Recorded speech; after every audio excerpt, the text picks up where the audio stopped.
Hello everyone, my name is Ditesh Rohela and welcome to knowledge with Ditesh. जैसे कि last video में हमने हमारा इंडस वैली सिविलाइजेशन चैप्टर खत्म किया था, आज हम उसी से आगे बढ़ेंगे। आज का जो हमारा टॉपिक है वो होगा हमारा वैदिक एज।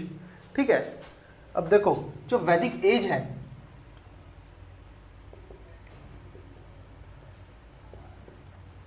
सबसे पहले देख लेते हैं हम इसका टाइम पीरियड। ये चलता है हमारा 1500 बीसी से 600 बीसी तक। किसी किसी बुक में 500 भी लिखा होगा पर ये गलत नहीं है, वो हम अप्रॉक्स मान के चलते हैं। मैंने पहले भी आपको बताया, तो वो दोनों ठीक है। ठीक है, क्योंकि ये बिल्कुल एग्जैक्ट नहीं हमें पता कि नहीं भाई कि 500 खत्म हो गया तो अब ये होने चाहिए, ऐसा नहीं है। ये हम अप्रॉक्स फिगर मान के चलते हैं, तो इसलिए आप दोनों बुक में ठीक है। तो कहीं कहीं पे 500, कहीं कहीं पे 600। ठीक है, अब जो वैदिक एज है ये वो वाला टाइम है जिस टाइम पे हमारे वेद लिखे गए थे, उस वाले टाइम को। ठीक है, अब हमारे जो वेद है ये भी पता होने चाहिए। कितने वेद हैं टोटल? हमारे 4 वेद हैं। सबसे पहला है ऋग्वेद, इसके बाद सामवेद, इसके बाद यजुर्वेद और फिर है हमारा अथर्ववेद। ठीक है, 4 वेद हैं। इनमें से जो ये ऋग्वेद है ये हमारा सबसे पुराना है और ये बाकी के 3 उसके बाद लिखे हैं। ठीक है, इनके साथ साथ जो हमारे उपनिषद हैं, अरण्यकार्स हैं, ब्राह्मणास हैं, ये सारे भी हमारा बाद में लिखे हैं। मतलब ये सबसे पुराना जो है वो है हमारा ऋग्वेद जो। ठीक है, अब ये भी आ जाता है एग्जाम में क्वेश्चन एसएससी में कि कौन सा वेद सबसे पुराना है, तो ऋग्वेद पुराना है। तो इसीलिए जो हमारा जो वैदिक एज है ना, वेद का मतलब क्या होता है पहले आप ये देखो। वेद मतलब होता है ज्ञान। ठीक है, जिन बुक से हमें ज्ञान मिलता है वो हमारे वेद हैं, तो ये कहा गया है। अब वेद जो है हमारा वैदिक एज, जिसको भी हमने 2 पार्ट्स में डिवाइड किया है वैदिक एज को। एक है हमारा अर्ली वैदिक एज, जिसका टाइम पीरियड चलता है 1500 बीसी से 1000 बीसी तक। ठीक है, और ये वो वाला टाइम है जिस टाइम पे हमारा ऋग्वेद लिखा गया था।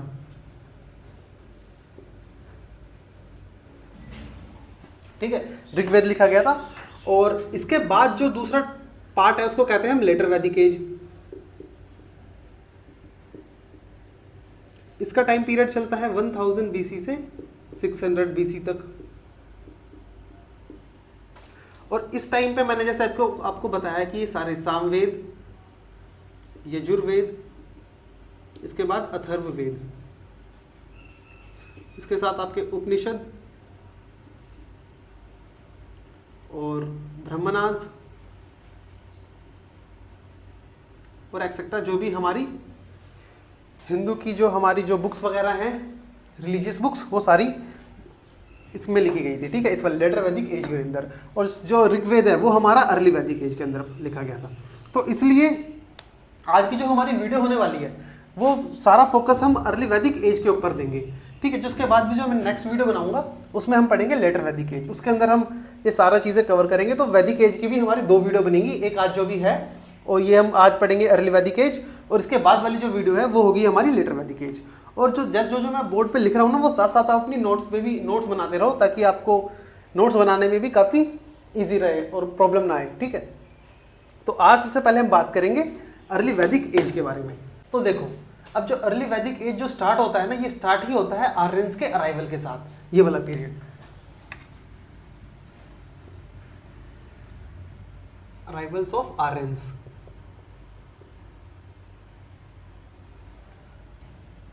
जो भी आप नोट्स बनाओ ना, चाहे हिस्ट्री में बनाओ या जीएस के अंदर किसी भी बनाओ, तो इस फॉर्मेट में बनाना। पहले हेडिंग लिखना, फिर एक लाइन खींचना, इसके जो इंपॉर्टेंट पॉइंट्स हैं वो सारे इसके अंदर लिखना, और कोई सब हेडिंग आती है इसके अंदर, सब कोई टॉपिक आता है तो उसके भी आप बना के फिर आगे लिखना। जैसे मैं आपको बना के दिखा रहा हूँ, ऐसे ही आप सारे नोट्स बनाना अपने। ठीक है, अब देखो आर्यंस कौन थे? आर्यंस जो थे वो थे सेमी नोमैडिक ट्राइब। अब सेमी नोमैडिक ट्राइब क्या होती है? सेमी नोमैडिक ट्राइब होती है जो एक जगह से दूसरी जगह जाते हैं और अपने साथ कैटल्स वगैरह रखते हैं, अपने पशुपालन करते हैं। उनका मेन ऑक्यूपेशन ही पशुपालन होता है, और भेड़ बकरी, इसके साथ साथ आप गाय, ठीक है, ये सारी चीज़ें वो अपना मतलब उनकी जो पूरी सोसाइटी होती है वो इसी के ऊपर बेस्ड रहती है, पेस्टोरल इकोनॉमी के ऊपर।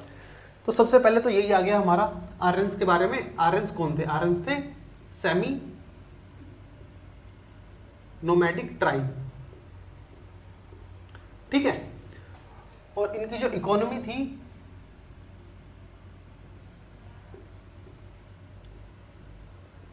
बेस्ड ऑन पेस्टोरल, पशुपालन, लैंड वगैरह से रिलेटेड जो होती है पशुपालन, वो सारी चीजें इनकी इकोनॉमी थी। ठीक है, अब बात करते हैं इनके ओरिजिन के बारे में। अब हम पढ़ते हैं, जैसे हमारा इंडिया का मैप है, ठीक है, फिजिकल मैप है इंडिया का, इसके अंदर आर्यंस कहाँ थे, कहाँ से आए, हम कह रहे हैं आर्यंस आए, अराइवल्स ऑफ आर्यंस, तो आर्यंस कहाँ से आए, तो इसके पीछे भी ना देखो अलग अलग हिस्टोरियंस ने, अलग अलग एक्सपर्ट्स ने अपनी अलग अलग थ्योरी दी है। तो ये बहुत ज़्यादा डिबेटेबल टॉपिक है कि कोई कहता है कि कहाँ से आए, कहाँ से आए, तो हम एक बार देख लेते हैं। ठीक है, अब देखते हैं इनका ओरिजिन कहाँ से था। ओरिजिन में भी आप देखोगे ना, तो जैसे मैंने आपको बताया कि अलग अलग हिस्टोरियंस ने अलग अलग थ्योरीज दी है। फॉर एग्जाम्पल जो हमारे वो थे मैक्स मुलर,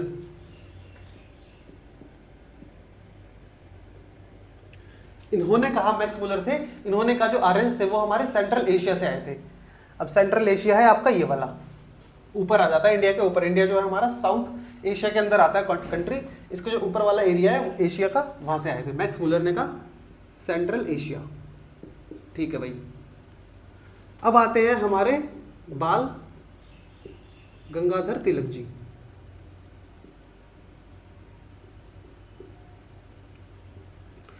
ये अपनी बुक लिखते हैं, ये कहते हैं बाल गंगाधर तिलक जो आर्यंस आए थे वो आए थे नॉर्थ पोल से, जो आर्कटिक रीजन है हमारा अर्थ पे, टॉप वाला एरिया नॉर्थ पोल के पास, तो उसको कहते हैं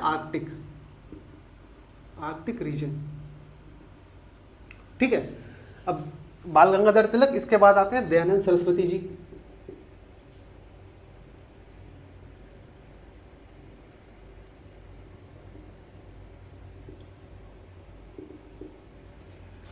तो जो दयानंद सरस्वती थे, इन्होंने कहा कि जो ये आए थे आर्यंस, ये आए थे हमारे तिब्बत वाले एरिया से। देखो ये चाइना है, ये आज के टाइम पे चाइना है, पहले ये तिब्बत था।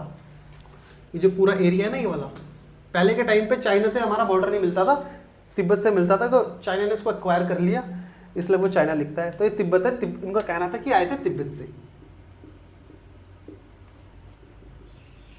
ठीक है, दयानंद सरस्वती हो गए, बाल गंगाधर तिलक हो गए, और कौन बचे, और है हमारे सर विलियम जॉन्स। उनका कहना था कि जो आर्यंस आए थे वो आए थे यूरोप से।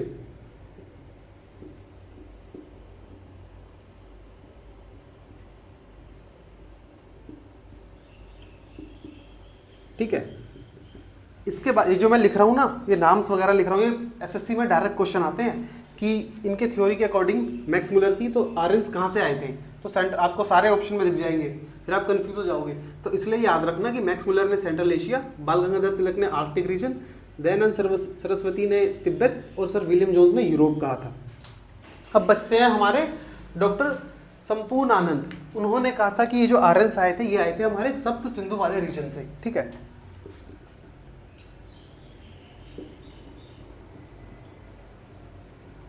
डॉक्टर संपूर्ण आनंद, इन्होंने कहा था ये आए थे हमारे सप्त सिंधु।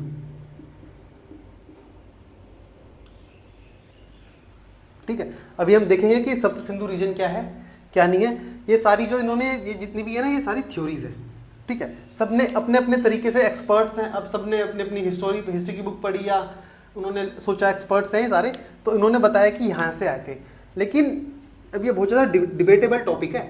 ठीक है, लेकिन जो सबसे ज़्यादा जो हमने एक्सेप्टेड जो थ्योरी है हमारी, वो ये है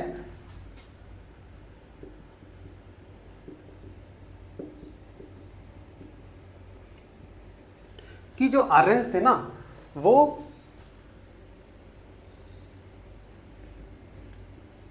खाइबर पास, ये है हमारा हिंदू कुश रीजन में, हिंदू कुश माउंटेन्स है ना वहां पे।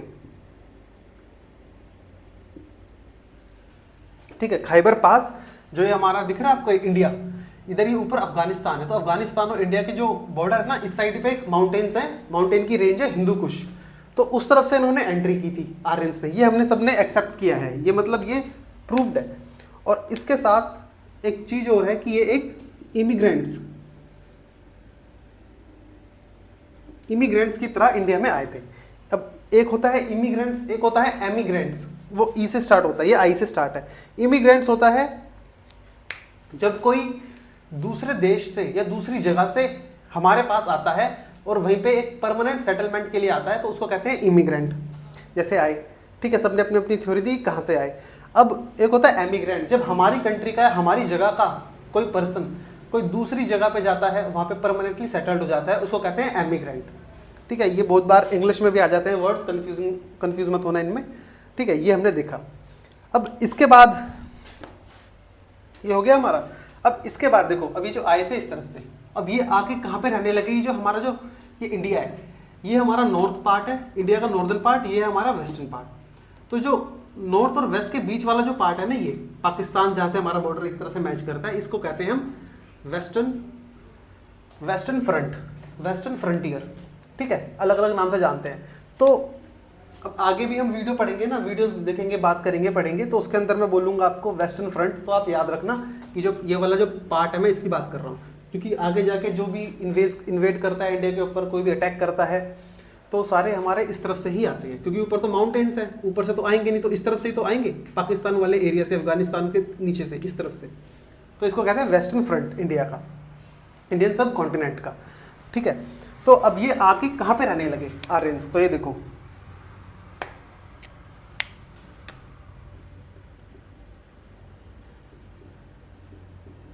started living in northwestern part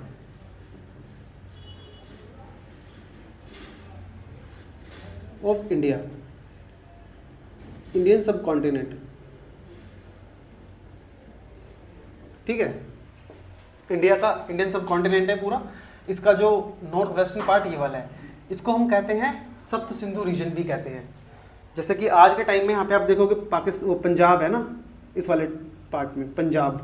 ठीक है, पंजाब वाले पार्ट में ये लोग रहने लगे। जो ये वाला एरिया आप देख रहे हो ना, ये वाला यहाँ पे, इसको हम सप्त सिंधु भी कहते हैं। अब वो मैं आपको बताता हूँ, इसका आप एक बार स्क्रीनशॉट वगैरह ले लो, फिर मैं आपको सप्त सिंधु समझाता हूँ। ठीक है, देखो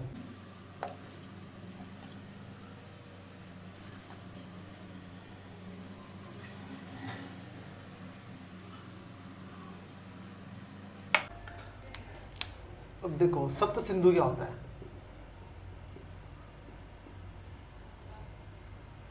इसको कहते हैं लैंड ऑफ 7 रिवर्स इंग्लिश में। मतलब कि सप्त मतलब होता है 7, और सिंधु आया है जो हमारी जो एक इंडस रिवर हमने पढ़ी थी ना, इंडस वैली सिविलाइजेशन में पढ़ी थी हमने, जो हमारी मेन रिवर थी, इधर से निकलती है और ये बहती हुई देखो ये आ रही, ये आके फिर सीधा इधर से निकल जाती है, अरेबियन सी में मिल जाती है। तो जो हमारी जो सिंधु रिवर है, इंग्लिश में इसको कहते हैं इंडस, हिंदी में कहते हैं इसको सिंधु, संस्कृत में। तो जो सब सिंधु वाला रीजन है, यहाँ पे ये लोग सेटल्ड हुए थे। अब 7 रिवर कौन कौन सी है इसके अंदर देखो, एक रिवर है हमारी इंडस, जो मेन रिवर है। ठीक है, इसको कहते थे सिंधु। इसके बाद मैं पहले रिवर को बताता हूँ आपको, एक है सरस्वती। आज की डेट में सरस्वती रिवर तो हमें नहीं दिखती, विजिबल नहीं है। ऐसा माना जाता है कि पहले के टाइम पे थी, अब ये अंडरग्राउंड हो चुकी है, मतलब कि ज़मीन के नीचे से बहती है। ठीक है, या कोई कहता है कि सूख गई, तो वो देखो वो पता नहीं वो क्या है असलियत में, तो लेकिन पहले के टाइम पे ये बहती थी, हमें काफ़ी ज़्यादा एविडेंसेस मिले हैं सरस्वती रिवर के।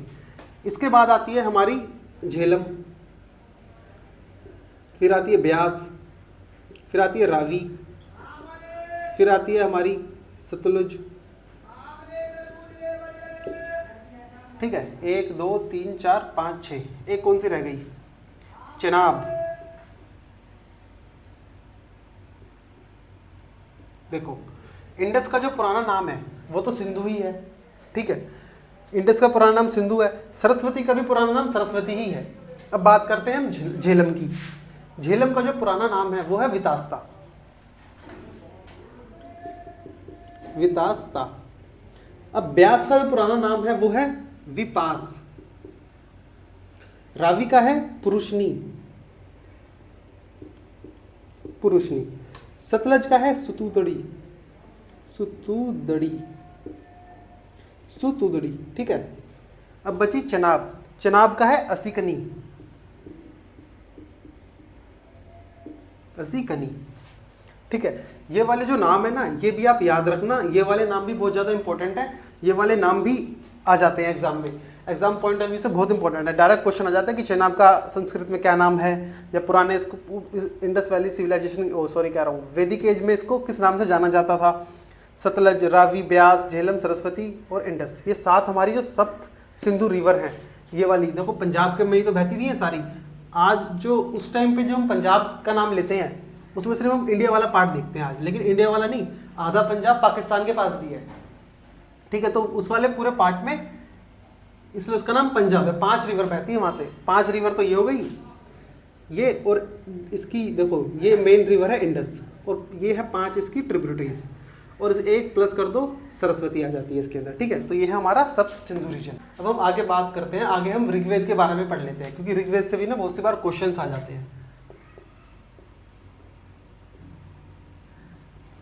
ऋग्वेद, ठीक है। अब देखो जो ऋग्वेद है हमारा, ये मैंने जैसे कि आपको बताया ओल्डेस्ट वेद तो है ही,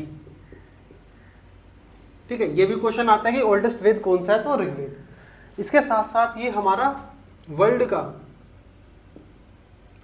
ओल्डेस्ट रिलीजियस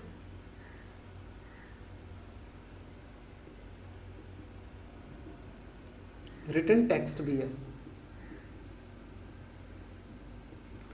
कोई रिलीजियस मतलब रिलीजन से रिलेटेड कोई टेक्स्ट इससे पहले वर्ल्ड में कभी नहीं लिखा गया, तो ये पहला ऐसा ओल्डेस्ट रिलीजियस रिटन टेक्स्ट है वर्ल्ड के अंदर, ठीक है। इसके साथ साथ याद रखना ये UNESCO world human heritage list में भी शामिल है। इसका नाम UNESCO world human heritage list में भी इंक्लूडेड है। और इसके अंदर जो हम देखते हैं क्या लिखा हुआ है, मतलब ऋग्वेद में ऐसे मतलब क्या है, इसके अंदर है हिम्स। हिम्स क्या होती है, हिम्स होते हैं भजन। तो कितने हैं टोटल, 1028 हिम्स है, मतलब कि भजन, जो भजन कीर्तन वाले, और ये डायलॉग्स की फॉर्म में लिखे हुए हैं, ठीक है, याद रखना डायलॉग्स की फॉर्म में लिखे हुए हैं भजन। और इसके अंदर आप ये जो 1028 हिम्स है ना, इनको हमने 10 मंडल्स में डिवाइड किया है, 10 और इसको ये भी कह सकते हैं हम कि 1028 हिम्स, और इसके अंदर 10,600 वर्सेस भी हैं।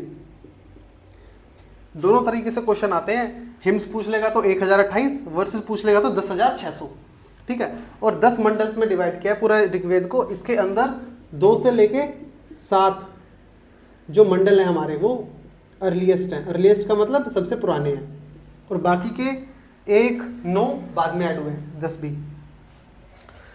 तो ये सारी चीज़ें हमें पता होना चाहिए ऋग्वेद के बारे में। इसके अलावा अब हम बात करेंगे कि किन लोगों ने इसको कंपोज किया, मतलब किन लोगों ने इनको लिखा इन द सेंस किन लोगों ने इनको बनाया। इसके अंदर जो हमने भजन वगैरह हैं ये किसने बनाए, देखो कंपोज्ड बाय उस टाइम के जो पोइट्स थे, कवि थे, उन्होंने भजन बनाए होंगे, ठीक है। और दूसरा जो ऋषिज थे, जिनको कहते हैं सेजिस इंग्लिश में, उन्होंने ऋग्वेद को कंपोज किया। तो ये बहुत बार क्वेश्चन आ जाता है कि किन्होंने करा, पोइट्स और ऋषिज ने। और इसकी लैंग्वेज भी पता होनी चाहिए कि कौन सी लैंग्वेज में लिखा हुआ है। लैंग्वेज है इसकी एंशिएंट संस्कृत,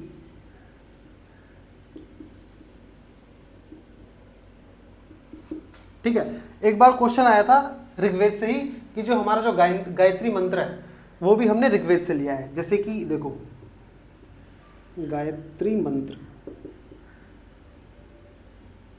क्वेश्चन ये था कि जो हमारा जो गायत्री मंत्र है जो हमने ऋग्वेद से लिया है वो कौन से मंडल में उसका जिक्र है। तो ये है लिखा है हमारा 3rd मंडल में। इसके अलावा आ जाता है वर्ण सिस्टम भी। उस टाइम पे जो सोसाइटी को इन्होंने डिवाइड किया था 4 वर्ण में, ब्राह्मण, क्षत्रिय, वैश्य और शूद्र, 4 वर्ण थे ना। तो वो वर्ण सिस्टम भी कौन से मंडल में है, वो है 10th मंडल में। तो ये चीज़ें भी आप याद रखना। ऋग्वेद से मैंने आपको एक बहुत ब्रीफ में बता दिया कि क्या क्या चीज़ें हैं, कैसे कैसे हैं। ये काफ़ी बार पूछे गए हैं एग्जाम में, गायत्री मंत्र से, ये वर्ण सिस्टम, ये सारी चीज़ें, कितने हिम्स हैं, कितने वर्सेस हैं, कितने मंडल्स हैं, सबसे पुराने कौन से 2 से 7 तक, ठीक है। और ये ओल्डेस्ट वेद कौन सा है? ऋग्वेद। तो ये आप याद रखना। हमने क्या देखा? हमने देखा कि जी ये लोग वहाँ पे सेटल हो चुके थे, हमारा जो नॉर्थ वेस्ट पार्ट है वहाँ पे सेटल हो चुके थे। तो अब हम जानते हैं इनकी जो पॉलिटिकल लाइफ है इसके बारे में, ठीक है। हम देखो ऐसे कवर करेंगे पॉलिटिकल लाइफ, फिर इनका रिलीजन, सोशल लाइफ, ये सारी चीज़ें हम कवर करेंगे। तो अभी हम जानते हैं इनकी पॉलिटिकल लाइफ।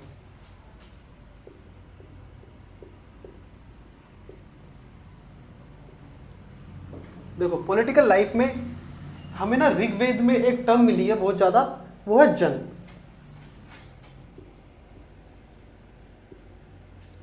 अब जन का मतलब क्या होता है?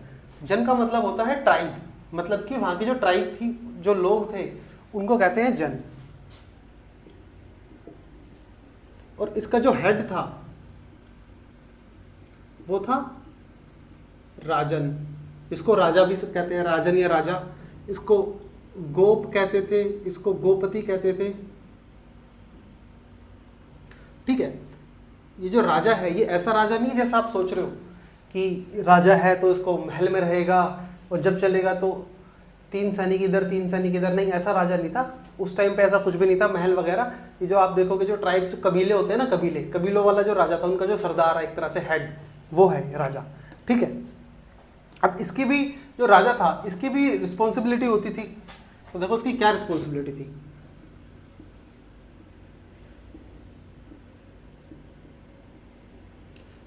एक रिस्पॉन्सिबिलिटी थी इसकी कि जो गाय थी, काउज, उनको प्रोटेक्ट करना, प्रोटेक्शन ऑफ काउज। एंड जन, लोगों की भी तो, फ्रॉम एनिमीज। अब एनिमीज कौन थे इनके? एनिमीज जो यहाँ के लोग थे, यहाँ पे भी तो कुछ लोग रहते होंगे अलग अलग जगह पे, कबीलों पे, इनकी आपस में लड़ाई होती थी। वो हम आगे भी इसी में पढ़ेंगे। ऋग्वेद में हमें उनके भी हमें एविडेंस मिलते हैं। तो ये एक रिस्पॉन्सिबिलिटी ये हो गई। और दूसरी रिस्पॉन्सिबिलिटी इनकी थी राजा की, कि जो इनके जो प्रे करना, ठीक है, pray to God on behalf of जन। लोगों के बिहाफ पे भगवान से प्रार्थना करना। अब जैसे कि प्रार्थना कैसे करते थे? यज्ञ करना, यज्ञ करते थे ना, एक हवन कुंड सा लेके उसमें आग जलाते थे, तो उससे फिर भगवान को प्रार्थना करते थे। तो अब याद रखना कि जो ये हम हवन कुंड में जो आग जलाते हैं ना, आग का भी बहुत इंपॉर्टेंस था यहाँ पे। सबसे आग को क्यों पूजा जाता था? क्योंकि अगर हमें माना जाता था कि अगर हमें भगवान से प्रार्थना करनी है तो आग की एक मतलब उसका रास्ता है, आग के थ्रू ही हम भगवान से बात कर सकते हैं, हमारी बात भगवान आग के थ्रू ही समझेंगे। तो इसलिए आप आज भी देखते हो, आज भी हमारे में जो यज्ञ वगैरह होते हैं, हवन होता है, उसमें हम आग जलाते हैं ना, इसीलिए ये तभी से चला आ रहा है। और अब भगवान कौन कौन थे इनके? देखो मैं भगवान बता देता हूँ आपको। ये एक्चुअली नेचर की पूजा करते थे। जैसे आपके हो गए वरुण, मित्र, और आपके इंद्रदेव जो मतलब थंडर से रिलेटेड है, इंद्र। और बारिश हो गई आपकी सावित्री देवी जो लाइट का वो है, लाइट प्रोवाइड करती है सूर्य को। जो गायत्री मंत्र है ना, वो सावित्री देवी के लिए ही बनाया गया है, ये भी आप याद रखना, ठीक है। अब जो देखो जो ये यज्ञ कराते थे, है ना, इनको भी तो कुछ कहेंगे ना हम।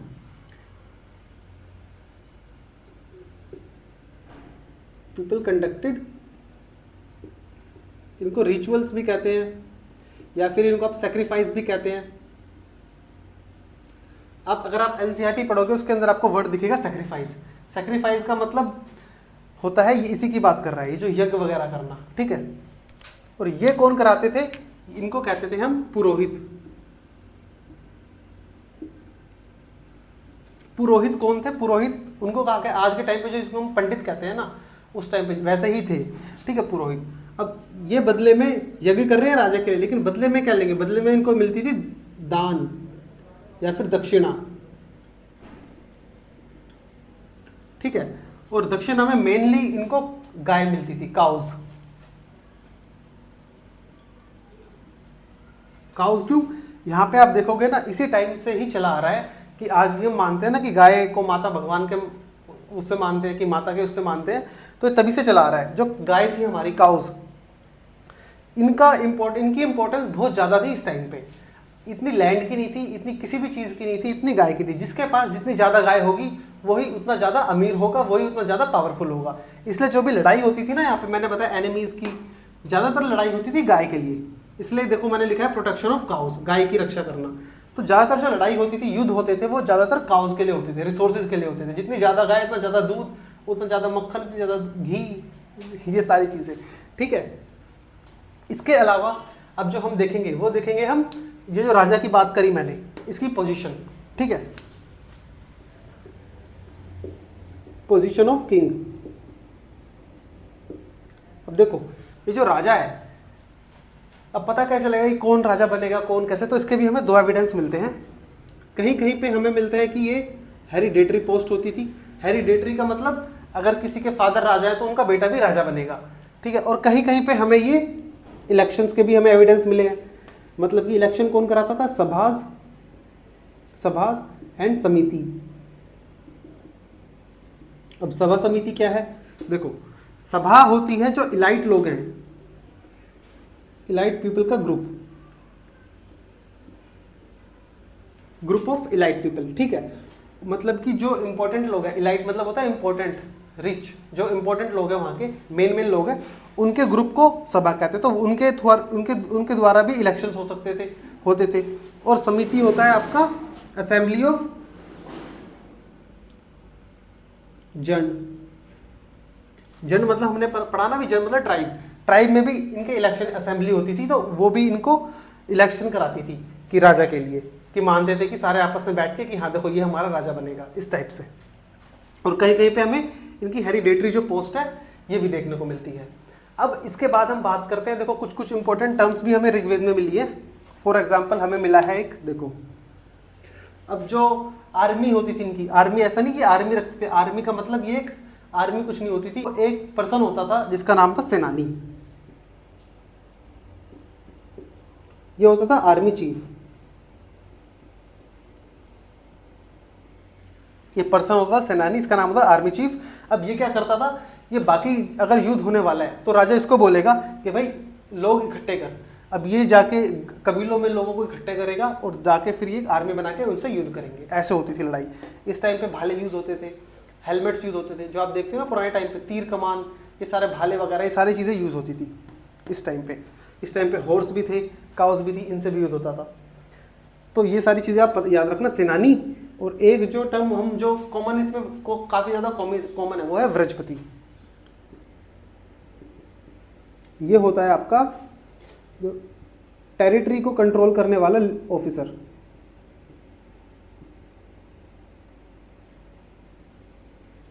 ठीक है, व्रजपति।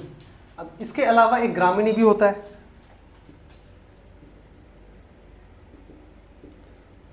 ग्रामीणी होता है विलेज हेडमैन।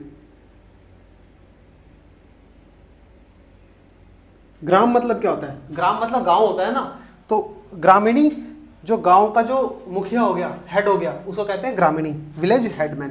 ठीक है, ये सारी चीजें आप याद रखना है। जो वर्ड्स वगैरह है काफी एग्जाम्स में आ जाते हैं। अब इसके अंदर हम ऋग्वेद में हमें एक चीज और देखने को मिलती है, वो है हमारी, इधर ही लिख देता हूं चलो, वो है हमारी 10 राजन युद्ध, जिसको कहते हैं बैटल ऑफ 10 किंग्स।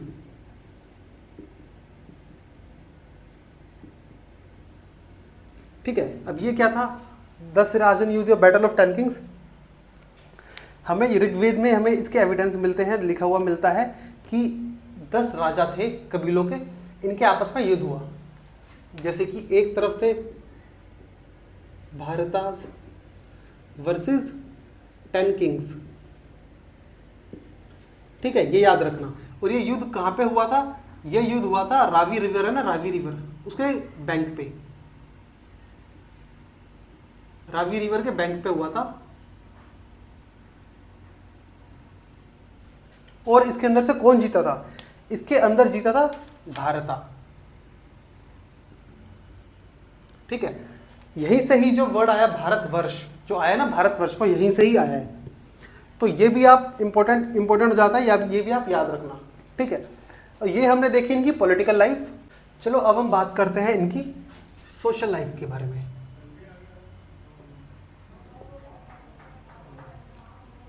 देखो भाई, सोशल लाइफ में कुछ कुछ टर्म्स हैं जो आपको याद होनी चाहिए, पता भी होनी चाहिए। जैसे कि मैंने आपको बताया जन, जन मतलब होता है ट्राइब, ठीक है। और इसके जो हेड है, यहाँ पे मैं हेड लिख दूंगा, यहाँ पे टर्म, यहाँ पे इनका नाम की क्या होती है, और यहाँ पे हेड, इनके हेड को कहते हैं गोपति, जैसे मैंने आपको बताया गोप, या फिर राजा या राजन, ठीक है। ये हो गया। इसके बाद अब आता है कुल। कुल मतलब होता है फैमिली, और कुल के इनके जो फैमिली है, फैमिली के हेड को कहते थे कुलप्पा, कुलाप या कुलप्पा, ठीक है। ये, और ये याद रखना, ये जो हेड होते थे ना हमेशा मेल होते थे, फीमेल कभी भी हेड नहीं होती थी फैमिली की। इसके बाद आता है हमारा ग्राम। ग्राम मतलब होता है विलेज, और विलेज के हेड को कहते हैं ग्रामीणी, ठीक है। इसके अलावा ग्रामीणी हो गई, कुल हो गया, जन हो गया। अब आता है हमारा विश। विश, विश मतलब होता है क्लैन, विश क्लैन, ठीक है। विश मतलब होता है क्लैन, और इसको कहते हैं विशपति। कुल, ग्राम, विश, जन, ये हो गए हमारे। अब इसके बाद हम बात करते हैं, देखो जो वुमेन है, इनकी कंडीशन भी ऋग्वेद के टाइम पे काफ़ी अच्छी थी। हम आगे पढ़ेंगे, जो हमारा लेटर वैदिक एज है उसके अंदर हम देखेंगे काफ़ी कंडीशन खराब हो जाती है वुमेन की, लेकिन इस टाइम पे ये अर्ली वैदिक एज के अंदर जो वुमेन की कंडीशन भी काफ़ी अच्छी थी। इवन की ये सभा और समिति में भी पार्टिसिपेट करती थी, ठीक है। ऐसे भी हमें एविडेंसेस मिले हैं। ये हो गया। अब बात करते हैं मैरिजेस की। मैरिजेस भी देखो, जो नॉर्मल लोग थे वो करते थे मोनोगैमी। मोनोगैमी मतलब एक ही शादी करते थे, मतलब कि कोई लड़का है वो एक ही लड़की से शादी करेगा। ये होते नॉर्मल लोग। अब जो इलाइट लोग होते थे, इलाइट का मतलब इंपॉर्टेंट लोग, या फिर जो पावर में रहते थे, ऊपर हेड वगैरह होते थे, वो करते थे पोलीगैमी, मतलब कि एक से ज़्यादा शादी, ठीक है। ये भी आप इसके अंदर याद रखना। इसके अलावा मैरिजेस में हमें नो चाइल्ड मैरिज एविडेंस, मतलब कि हमें चाइल्ड मैरिज का कोई भी एविडेंस नहीं मिलता। इसके अलावा ना ही हमें सती प्रथा के एविडेंस मिलते, नो सती प्रथा। और इवन की जो हमारी जो सती प्रथा थी वो भी हमें देखेंगे बाद में स्टार्ट होती है काफ़ी, यहाँ पे हमें कोई भी इनके एविडेंसेस नहीं मिलते, ठीक है। इसके बाद हम सोशल लाइफ में हम बात कर लेते हैं जो हमारा जो वर्ण सिस्टम है उसके बारे में। देखो, ये जो वर्ण सिस्टम था ना, सबसे पहले ये कलर के बेसिस पे हुआ था, वो कुछ टाइम तक रखा था इन्होंने, कलर के बेसिस पे डिफरेंशिएट करना लोगों को, लेकिन आगे जाके ये ऑक्यूपेशन के बेसिस पे हो गया था। ये बर्थ के बेसिस पे बिल्कुल भी नहीं था, तो याद रखना ये सिर्फ और सिर्फ ऑक्यूपेशन के बेसिस पे था, बर्थ के बेसिस पे बिल्कुल भी नहीं था, ठीक है। तो 4 वर्ण में इन्होंने सोसाइटी को डिवाइड किया था, जो जैसा काम करते थे वैसा। फॉर एग्जाम्पल, जो ब्राह्मण्स, जो लोग पूजा पाठ करेंगे या संस्कृत रीड कर सकते थे या फिर टीच कर सकते थे, उनको कहते थे ब्राह्मण्स, ठीक है। इसके बाद क्षत्रिय, जो लोग वॉरियर्स थे या फिर वॉर्स लड़ते थे, ठीक है। इसके बाद आते हैं हमारे वैश्य, जो लोग ट्रेड करते थे। इसके बाद आते हैं हमारे शूद्र, जो लोग बेसिक काम करते थे, ठीक है। तो ये सारी चीजें भी आप याद रखना इनकी सोशल लाइफ में। चलो अब हम देखते हैं इनकी इकोनॉमी। इकोनॉमी के बारे में पढ़ते हैं। देखो, जैसा कि मैंने आपको बताया था कि इनकी जो इकोनॉमी थी वो पेस्टोरल बेस्ड थी, ठीक है। और इसके साथ साथ हमें देखने को मिलता है कि जो काऊ थी उसकी एक अलग ही इंपॉर्टेंस थी। काउस के लिए भी वॉर्स होती थी, और जो वॉर्स काऊ के लिए हो रही हैं, है ना, उनको कहते हैं गविस्थी।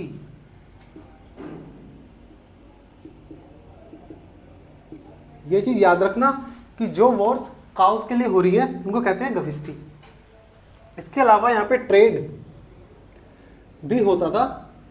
ट्रेड नॉर्मली बार्टर सिस्टम होता था। बार्टर सिस्टम मतलब सामान के बदले में सामान। लेकिन हमें कहीं कहीं पे गोल्ड कॉइन्स के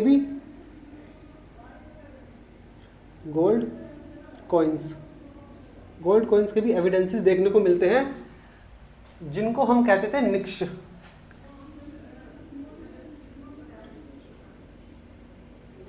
ठीक है, ये भी आप याद रखना। इसके अलावा अब जो ऑक्यूपेशन देखते हैं अब लोगों का, ऑक्यूपेशन के अंदर यहाँ पे हमें पॉटरी मेकर, इसके अलावा लेदर वर्कर, ठीक है, लेदर वर्कर के बाद आपका iron Smith, gold Smith, gold, silver, इसके अलावा कॉपर, ब्रॉन्ज, ये सारी चीजें इनके भी स्मिथ जो इनका काम करते हैं। ये याद रखना कि जो ये वाला जो हमारा टाइम पीरियड है नॉर्थ इंडिया में वैदिक एज, इसके अंदर हमें आयरन के एविडेंस नहीं मिलते। इतने एविडेंस हमें आयरन के नहीं मिलते, इसलिए मैंने आयरन पहले लिखा था वो मिटा दिया। यहाँ पे मैं gold, silver, copper, bronze, leather, pottery maker, ये सारी चीज़ें मिलती हैं। और इसके अलावा चैरियट मेकर भी, चैरियट होता है रथ होता है ना, जिसके आगे दो घोड़ा लगे रहते हैं, ठीक है, ये सारी चीज़ें भी हमें मिल जाती हैं। और यहाँ पे जो अब ट्रेड हो रहा है, ठीक है, सोर्स क्या है ट्रेड का? देखो, रोड की तरफ से जो ट्रेड हो रहा है वो तो बुलॉक कार्ट से, बैलगाड़ी, चैरियट से, ठीक है। और हमें वाटर से भी देखने को मिलते हैं, जो कि है बोट्स के भी हमें एविडेंसेस मिलते हैं रिवर्स के थ्रू, ठीक है। तो ये सारी चीज़ें भी आप याद रखना। और एक चीज़ और याद रखना कि जो काउज है इनकी भी ये भी एक वैल्यूएबल यूनिट है,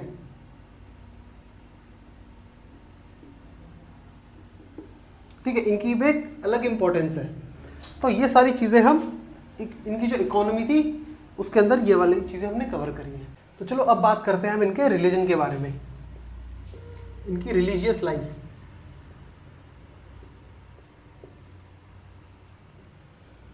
अब देखो, ये जो लोग पूजा करते थे, किसकी पूजा करते थे? ये लोग करते थे नेचर की, नेचुरल फोर्सेस की। हर एक अलग नेचुरल फोर्स को भगवान था। जैसे कि अगर बारिश चाहिए तो इंद्रदेव, ठीक है, पानी चाहिए तो वरुण, तो अग्नि, फायर। तो ये सारी चीज़ें नेचुरल है ना, तो नेचुरल चीज़ों की पूजा होती थी, उनकी वर्शिप होती थी, ठीक है। जैसे कि फॉर एग्जांपल वाटर, आपका फायर, इसके बाद आपका वाटर हो गया, फायर हो गया, और आपका नॉलेज के लिए सावित्री की पूजा करते थे, सरस्वती की पूजा करते थे। तो ये सारी चीज़ें हैं, ठीक है। इसके अलावा थंडरबोल्ट की, ठीक है। तो अब हम बात करते हैं इनके जो गॉड्स थे उनकी। देखो, गॉड्स में भी सबसे ज़्यादा बार जिनका मेंशन हुआ है वो है इंद्र भगवान। अब जो इंद्र भगवान थे ये किसके गॉड थे? ये थे रेन के, याद रखना, रेन गॉड, या फिर इनको वॉर गॉड भी कहते थे। लड़ाई में भी ये इंद्रदेव की पूजा करते थे, ताकतवर से दिखाए थे इंद्रदेव, ठीक है। अब इनका जो मेंशन है ना ऋग्वेद के अंदर भी 250 बार इनके बारे में हिम्स है, 250 हिम्स में इनको मेंशन किया गया है ऋग्वेद में। तो देखो कितनी इंपॉर्टेंस रखते थे उस टाइम पे। अब जो इनका नेक्स्ट आता है वो है अग्नि। अग्नि कौन है? फायर गॉड, ठीक है। इनके ऊपर भी 200 बार मेंशन किया गया है ऋग्वेद के अंदर, तो ये भी आप याद रखना।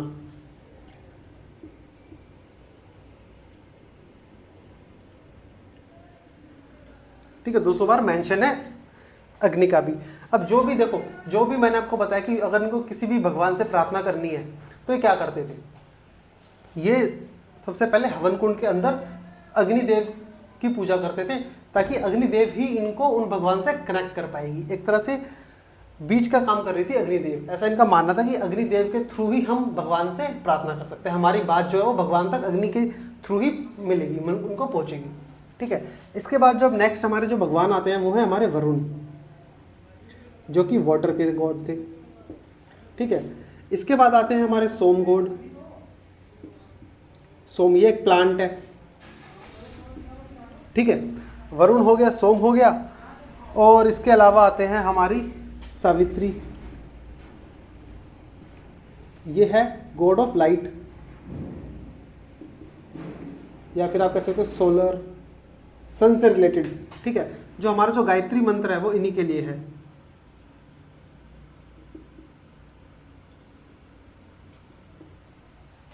सावित्री के बाद सरस्वती,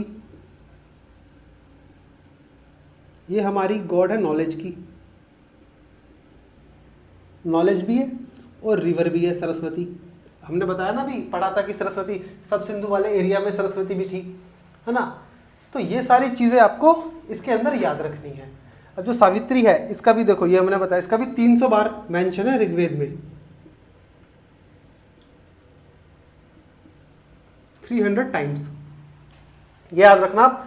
इंद्र का आ जाता है कि 250 से ज़्यादा बार मेंशन है, अग्नि का 200 से ज़्यादा बार, और सावित्री का 300 बार मेंशन है ऋग्वेद के अंदर। तो ये थी हमारी जो हमने अर्ली वैदिक एज जो हमने पढ़ी, आज हमने कवर करी है अर्ली वैदिक एज। अब जो नेक्स्ट वीडियो आएगी उसके अंदर हम कवर करेंगे हमारे जो लेटर वैदिक एज है। हम उसमें जो हमारे जो बाकी के 3 वेद हैं उनके बारे में भी जानेंगे कि वो हैं क्या, किस बेसिस पे हैं, उनकी सोसाइटी, उनका कल्चर, और आगे आगे हम अपने हिस्ट्री को आगे बढ़ाएंगे। ठीक है, तो अगर ये वीडियो आपको इन्फॉर्मेटिव लगी तो चैनल को लाइक करो, और वीडियो को लाइक करो, चैनल को सब्सक्राइब करो, और मैं मिलता हूँ आपसे नेक्स्ट वीडियो में।